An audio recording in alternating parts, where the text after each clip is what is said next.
For MGS and Matthews here, Bleach Report, FanSided, and WrestleRant ahead of Impact Victory Road coming up on Friday, September 8th. One of the featured matches on the show, the returning Josh Alexander taking on familiar foe Steve Maclin. Josh, what's going on, man? How you feeling? I'm feeling great, man.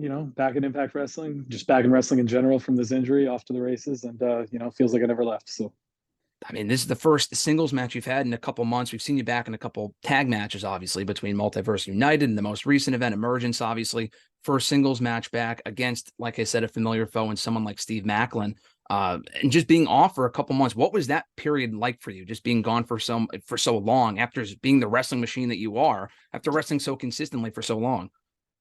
I mean, it sucks, just to put it plainly. Yeah, man. Like you take away this thing that is my identity, the one thing that I find some solace in, that I get to do all the time in front of crowds, that gives me fulfillment. You take it away in an instant because of an injury, and you got to sit at home on your couch and watch, all your friends and your peers and everyone else do it, and it eats away at you. But it's just about keeping mental focus and doing the rehab, taking the steps, taking the time, and making sure that you come back healthy so that you can perform at the same level, if not better than before. Are there any positive takeaways that you can take away from being gone for so long and like just giving you kind of just going off what you just said, just an added perspective as far as like, all right, I may not be in the game for right now, but in this time away, I could take this positive element for my time off, just being away for a couple months. There's two positives. I got to spend a whole lot of time with my boys and my wife and my family, staying home all the time and stuff like that. Getting to do stuff on weekends I otherwise wouldn't get to do.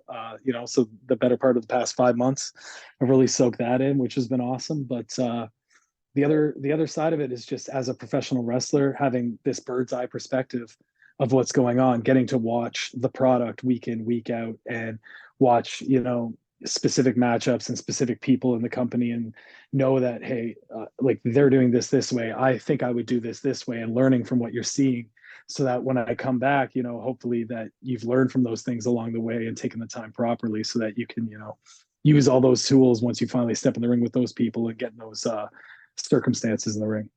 And it's weird too, because you weren't gone for that long. It was only a few months, but it feels like the landscape of the company, as far as the people at the top of the show in the main event scene, has changed, not drastically, but we have Alex Shelley now as the world champion. Kushida's around more consistently. Maclin was there in the time that you were gone. He also got hurt and is now back, and you guys are having your match. So it's like there's so many different moving parts. Did you expect to be gone for as little as you were? It was only like 2 or 3 months. No, it was 4 months to my return at Slammiversary, Okay. and my return in ring action at Impact Wrestling. It's been 5 months, which falls right inside the window I was given when I had that surgery in mid March. They said 4 to 8 months from the very get go, and it stuck in my mind that, like, that 4 month window between month 4 and month 8 seems really big. So I'd really like to shorten that down to be closer to the 4 than I am to the 8. Without putting myself in any further risk of re-injuring myself, obviously. But it's just, doing the rehab, making sure that you're as strong and healthy as possible. And, I was fortunate enough to be one of the surprises at Slammiversary coming out. And as you said, the landscape has changed, but I never lost that world championship. So no matter who holds it, even if it is Alex Shelley, that's who I came out and tried to make a statement against. And, I'm sure that'll come to pass eventually. But first, September 8th, Victory Road, I got Steve Maclin, like you said. And that's a guy I've been chomping at the bit to get in the ring with, for the better part of the past couple of years. I've seen him really climbing the ladder in the company, through hard work and all these other things. And he's become a homegrown guy for this company, much like myself. So I know that he's looking forward to it. I'm looking forward to it, because you have these two different homegrown talents that are about to collide. And I think it's going to be something special. Yeah, I think so too. It's cool because obviously, unfortunately, had to miss that moment in Rebellion with the World Championship on the line in Canada, a year to the event from when you became champion. That speaks for itself, obviously, as far as the what you had to go through to miss that and now being back. This event also being in, or not, this isn't in Canada. This is actually in New York, coming up next Friday at Victory Road. Just talk about that and how much more this match means, with a different dynamic as far as no championships on the line. But you guys, like you said, you guys go way back. That match was a long time in the making, going into Rebellion earlier this year. No titles on the line. Obviously, if you win, it puts you a step closer towards that championship, like you said, towards championship contention. Does that add a different dynamic to you as far as something else to focus on? It's about the bad blood between the people involved and not just fighting for a championship. I think the bad blood only gets worse with the time off and the time away because, the last time I was in an Impact ring before my return to Slammiversary, that was when I was handing over that Impact World Yeah. Championship, which was one of the toughest things I've had to do in my entire career. And Steve was in the ring that time, and my family came out with me to support me, and Steve called me a coward to my 4-year-old son and all these other things. So the bad blood only rises as you go, and to see him go on and win the world championship that belonged to me, that didn't sit well, and then seeing him lose it, and then when he tried to regain it, tearing his groin and having to step away. Now we're both coming back from injuries. I'm coming back from my first singles match at Victory Road, and it's going to be against Steve. He's coming back his first singles match since tearing his groin. And I think it adds an added level of a chip on each of our shoulders to Mm. show that we're back, we're better than we were before, and there's no better way to show that to him try to like upend me being the guy that held that championship the longest than anybody in company history, somebody who's been touted around as being the face of the company, all this stuff, a spot that he wants. And me, just seeing him on this meteoric rise the past year and a half, especially, just really gunning for me the entire time. I got something to prove too, that, even though he wants my spot, I'm not going to give it up without a fight. So I think a lot of people figured when you, I mean, at least I did, when you got hurt and had to vacate the championship, it would make the most sense, or a lot of people expected when you come back that you immediately just go for the championship, whether it be Maclin as champion, Kushida as champion, or now Alex Shelley as champion. But like you said, you're not doing that. You're working your way back up by first working with Maclin, settling that score from a couple of months ago. And it works out that he's cleared to return just in time for this show, a lot like you. And then from there, who knows? It could be the next show you face Alex Shelley. It could be months down the road. It could be Bound for Glory. Do you like the fact that it's not like instant satisfaction or gratification for you and the fans as far as giving us what we want right away, and instead kind of building towards it a little bit? Because I feel like that long-term storytelling, so to speak, is something that Impact has done really well and excelled at these last couple of years.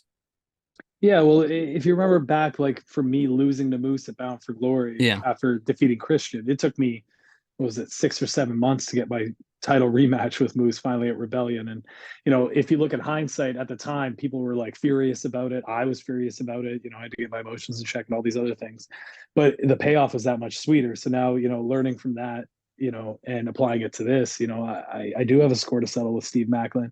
It's not about the championship. It's just, who the better man is. And that's a good story to tell all on its own. And I know that championship's going to be waiting for me.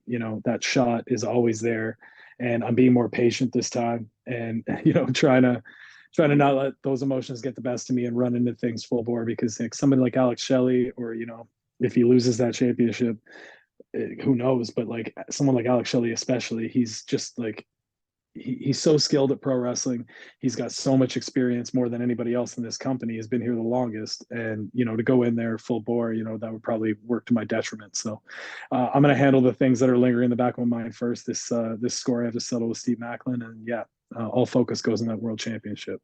Yeah, and there's just so many different people surrounding that championship picture right now, between yourself, Maclin, who I don't think ever got a championship rematch in his own right either. So that's something that they can revisit eventually as well. Alex Shelley, Moose is still in the conversation. Kushida's in the Impact ranks right now, or in the X Division ranks right now. There's a lot of different people that can go for that championship at any given time. With that being said, is it hard to narrow down? There's always this conversation. Oh, the four pillars of that, the four pillars of this. Is it hard to narrow down like four pillars of Impact, including yourself, including the women as well? We just had Emergence last week where the women headlined the show, and rightfully so, and had a great match, that being Trinity and Deanna. With such a stacked roster, and I think people sleep on the stacked roster that is Impact, is it hard to narrow down, including yourself, four pillars of the promotion right now? Yeah, absolutely. And I think it's only getting harder and harder as time goes on, because I think this roster has grown. It continues to grow exponentially, but over the past 4.5 years that I've been here, it has only continued to grow, and there's only been more people in that conversation as time goes on. And you almost overlook somebody like Alex Shelley, or you overlook somebody like Chris Sabin, because they've been around for so long and they seem to have done it all. But at any given time, those people can step into the conversation, and they deserve to be in the conversation. So you add that with somebody like Ishida, someone like Leo Rush, Steve Maclin, myself, Moose, Brian Myers. Like I'm going to run out of breath trying to name all these people, but and then you just look further down the card to that the X Division ranks. Like you have like the Mike Baileys, and you have the Trey Miguels, and you have all those people that are like just highlighting that X Division scene, which is something that I did before I cashed in Option C to, level up to being in the heavyweight or the world championship conversation. So at any given time, and I think anybody's ready to step up, there's a lot of people with something to prove in this company, because that's what people do here. They either come from another company to rebuild themselves and show a different part of them, show what they're capable of. Someone like Steve Maclin, who came from NXT in the past, or there's people like me and Trey Miguel and Mike Bailey, who have never been to another big company. We started out here, we built a name for ourselves right here, but you're never done with that until you climb to the top of the mountain, as they say in Impact Wrestling.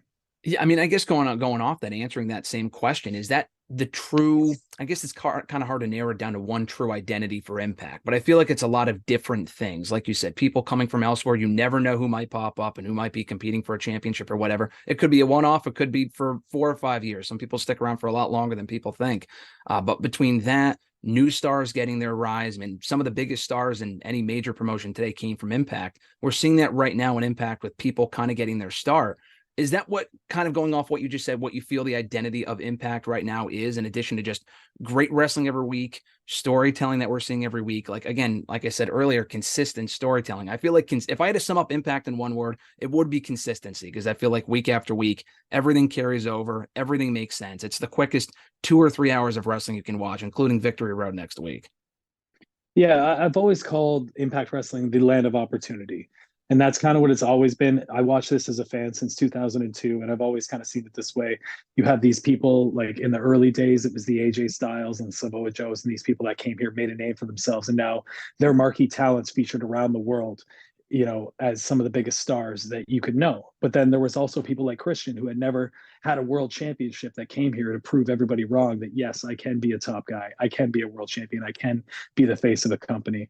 And the same goes today, me being kind of walking in the footsteps of the likes of Samoa Joe and AJ Styles. And then you have people like Brian Myers or Dango or all these other people that are coming from those other companies, coming here, and they're rebuilding themselves and showing a different side than they ever showed before, showing that they're more capable of everything. And that's just, opportunity is the only thing you can ask for as a pro wrestler, and Impact is full of opportunity.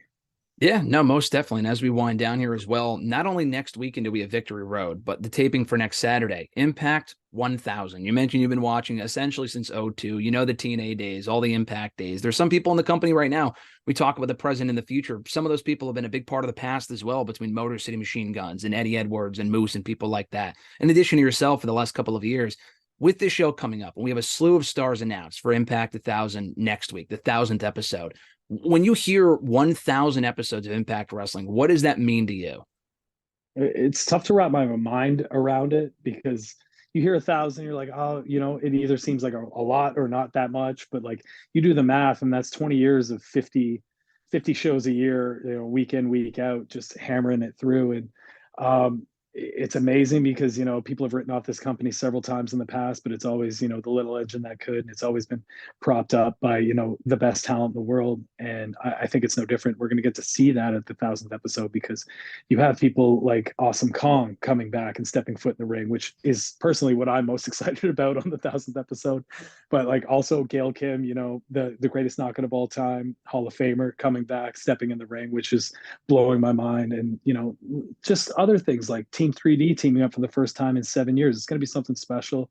And I don't think, with everything announced, I don't think they're done with what they're going to be doing at the TNA 1000 or the Impact 1000th episode to make everything special. So, keep your eyes on that. It's going to be a hell of a show. Yeah, no, there's announcements coming out every day, and it's like one is more exciting than the other. It's like, I thought it was already big enough. And then you hear, the Team 3D is going to be then. Then you hear Awesome Kong's coming back in the ring, and then Gail Kim's returning to the ring, and then they're teaming together, and it's stuff announced daily. Like you said, a lot of stuff to look forward to. As we wind down here, last question for you, Josh. I'm sure you've answered it before, but we talk about Impact 1000. You've been a TNA fan. What's like a realistic or maybe even unrealistic dream match for you from someone from TNA's past or Impact's past? I guess present as well, but specifically the past, since we are celebrating 1000 episodes, and a dream match scenario that you would want to face. I mean, if I could manifest anything that is possible to happen, like my number one would obviously be Kurt Angle, but I think those days are long gone. So Mhm. I'm gonna go with somewhere down the road in the next couple of years, if it is possible. I think the walking weapon Josh Alexander headlining, Bound for Glory or Slammiversary or something versus AJ Styles, the man synonymous with, the first 10 to 15 years of Impact Wrestling in general. The two figureheads of the two different eras, I think would be a hell of a matchup.